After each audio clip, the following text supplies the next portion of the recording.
सप्तमो अध्याय चंड और मुंड का वध।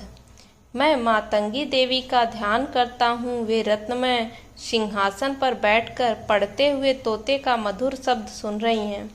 उनके शरीर का वर्ण श्याम है। वे अपना एक पैर कमल पर रखे हुए हैं और मस्तक पर अर्धचंद्र धारण करती हैं तथा कल्हार पुष्पों की माला धारण किए वीणा बजाती हैं। उनके अंक में कसी हुई चोली शोभा पा रही है। वे लाल रंग की साड़ी पहने हाथ में शंखमय पात्र लिए हुए हैं। उनके वदन पर मधु का हल्का हल्का प्रभाव जान पड़ता है और ललाट में वेदी शोभा दे रही है। ऋषि कहते हैं, तदंतर शुंभ की आज्ञा पाकर वे चंड मुंड आदि दैत्य चतुरंगिणी सेना के साथ अस्त्र शस्त्रों से सुसज्जित हो चल दिए।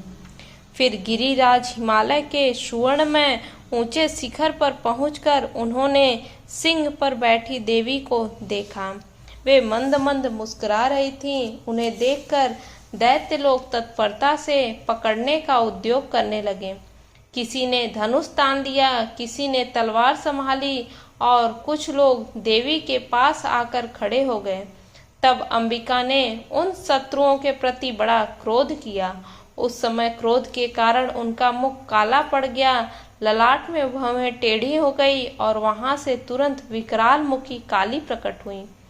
जो तलवार और पास लिए हुए थीं, वे विचित्र खड्गवांग धारण किए और चीते की चर्म की साड़ी पहने नर मुंडों की माला से विभूषित थीं। उनके शरीर का मांस सूख गया था, केवल हड्डियों का ढांचा था जिससे वे अत्यंत भयंकर जान पड़ती थीं। उनका मुख बहुत विशाल था। जीभ लपलपाने के कारण वे और भी डरावनी प्रतीत होती थीं। उनकी आंखें भीतर को धसी हुई और कुछ लाल थीं। वे अपनी भयंकर गर्जना से संपूर्ण दिशाओं को गुंजा रही थीं। बड़े बड़े दैत्यों का वध करती हुई वे कालिका देवी बड़े वेग से दैत्यों के उस सेना पर टूट पड़ी और उन सबको भक्षण करने लगी। वे पार्श्वरक्षकों, अंकुशधारी महावतों, योद्धाओं और घंटा सहित कितने ही हाथियों को एक ही हाथ से पकड़कर मुंह में डाल लेती थी। इसी प्रकार घोड़े, रथ और सारथी के साथ रथी सैनिकों को मुंह में डालकर वे उन्हें बड़े भयानक रूप से चबा डालती थीं। किसी के बाल पकड़ लेती, किसी का गला दबा देती, किसी को पैरों से कुचल डालती और किसी को छाती के धक्के से गिराकर मार डालती थी।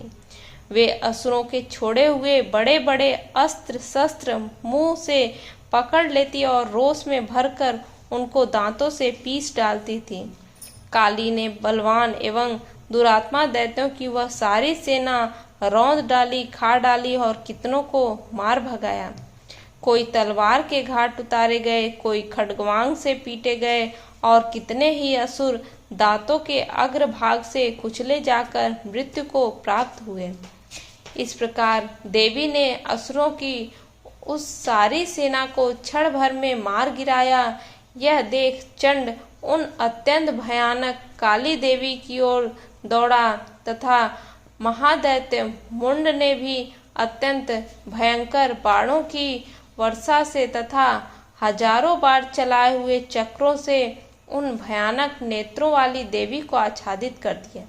वे अनेकों चक्र देवी के मुख में समाते हुए ऐसे जान पड़े मानो सूर्य के बहुतेरे मंडल बादलों के उदर में प्रवेश कर रहे हों। तब भयंकर गर्जना करने वाली काली ने अत्यंत रोष में भरकर विकट अट्टहास किया। उस समय उनके विकराल वदन के भीतर कठिनता से देखे जा सकने वाले दांतों की प्रभा से वे अत्यंत उज्जवल दिखाई देती थीं। देवी ने बहुत बड़ी तलवार हाथ में ले हम का उच्चारण करके चंड पर धावा किया और उसके केस पकड़कर उसी तलवार से उसका मस्तक काट डाला। चंड को मारा गया देख कर मुंड भी देवी की ओर दौड़ा। तब देवी ने रोष में भरकर उसे भी तलवार से घायल करके धरती पर सुला दिया। महापराक्रमी चंड और मुंड को मारा गया देख मरने से बची हुई बाकी सेना भय से व्याकुल हो चारों ओर भाग गई। तदंतर काली ने चंड और मुंड का मस्तक हाथ में ले चंडिका के पास जाकर प्रचंड अट्टहास करते हुए कहा, देवी, मैंने चंड और मुंड नामक इन 2 महापशुओं को तुम्हें भेंट किया है। अब युद्ध यज्ञ में तुम शुंभ और निशुंभ का स्वयं ही वध करना। ऋषि कहते हैं, वहां लाए हुए उन चंड मुंड नामक महादैत्यों को देखकर कल्याणमयी चंडी ने काली से मधुर वाणी में कहा, देवी, तुम चंड और मुंड को लेकर मेरे पास आई हो, इसलिए संसार में चामुंडा के नाम से तुम्हारी ख्याति होगी। इस प्रकार श्री मार्कंडेय पुराण में सावर्णिक मनवंतर की कथा के अंतर्गत देवी महात्म्य में चंड मुंड वध नामक 7वां अध्याय। ओम श्री दुर्गा अर्पणमस्तु।